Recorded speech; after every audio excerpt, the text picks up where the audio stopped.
سورہ طٰہٰ کی آیت نمبر 86 کا ترجمہ تفسیر پڑھنے سننے کی سعادت حاصل کریں گے۔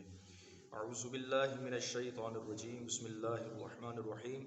فرجع موسیٰ الی قومہ غضبان اسفا قال یا قوم الم یعدکم ربکم وعدا حسنا افطال علیکم العہد ام اردتم ان یحل علیکم غضب من ربکم فاخلفتم موعدی۔ ترجمہ کنز العرفان۔ تو موسیٰ اپنی قوم کی طرف غضبناک ہو کر افسوس کرتے ہوئے لوٹے اور فرمایا، اے میری قوم، کیا تمہارے رب نے تم سے اچھا وعدہ نہ کیا تھا؟ کیا مدت تم پر لمبی ہو گئی تھی، یا تم نے یہ چاہا کہ تم پر تمہارے رب کا غضب اتر آئے؟ پس تم نے مجھ سے وعدہ خلافی کی۔ حضرت موسیٰ علیہ السلام نے جب اپنی قوم کو سمندر دریا سے پار لگایا تو پھر آپ علیہ السلام اللہ تعالیٰ کی بارگاہ میں اپنی قوم میں سے 40 لوگوں کو لے کر توریت شریف لینے کے لیے گئے۔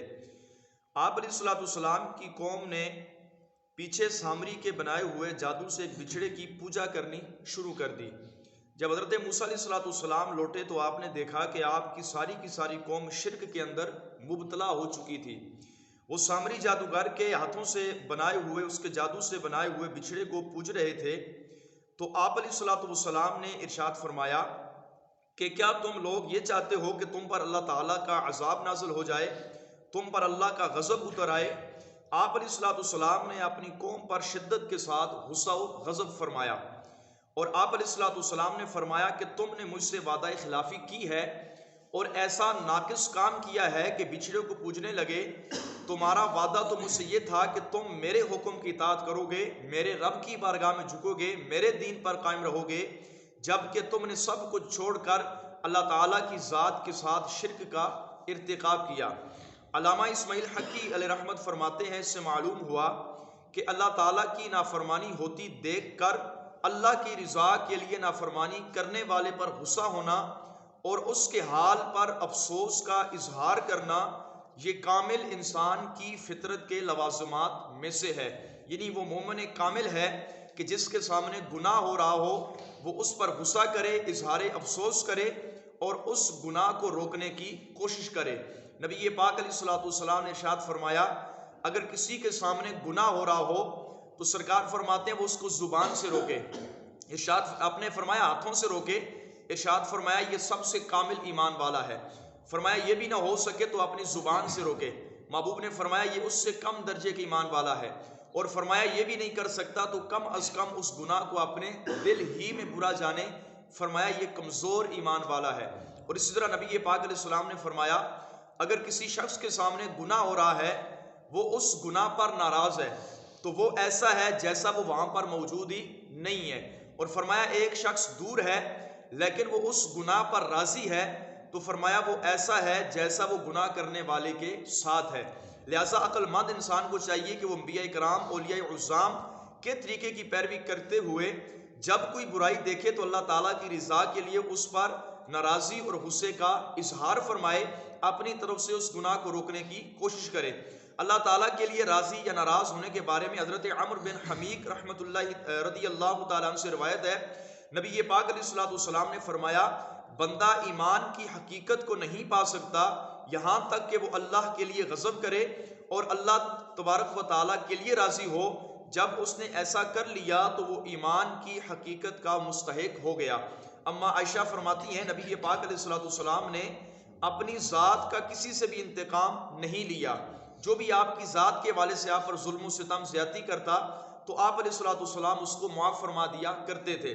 البتہ اگر کوئی اللہ تعالیٰ کی حرمت کے خلاف کرتا، یعنی اللہ تعالیٰ کی نافرمانی کرتا، تو نبی پاک علیہ السلام اس سے انتقام لیا کرتے تھے، اور بعض اوقات تو نبی مکرم علیہ السلام اس قدر غصہ فرمایا کرتے تھے کہ آپ علیہ السلام کی مبارک پیشانی پر پسینہ ظاہر ہو جایا کرتا تھا۔ حضرت ابو مسعود انصاری فرماتے ہیں کہ آدمی نے عرض کیا یا رسول اللہ، ہو سکتا ہے کہ میں نماز میں شامل نہ ہو سکوں کیونکہ فلاں ہمیں بہت لمبی نماز پڑھاتے ہیں۔ راوی کہتے ہیں میں نے نصیحت کرنے میں سید عالم علیہ السلام کو اس دن سے زیادہ کبھی ناراض ہوتے نہیں دیکھا تھا۔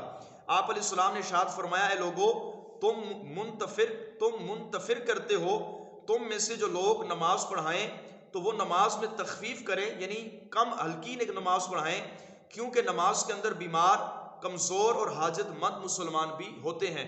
ایک صحابی رسول نماز پڑھایا کرتے تھے، اس وقت نماز جماعت کے اندر عورتیں بھی شامل ہوا کرتی تھیں، تو وہ صحابی رسول لمبی نماز پڑھا دیا کرتے تھے۔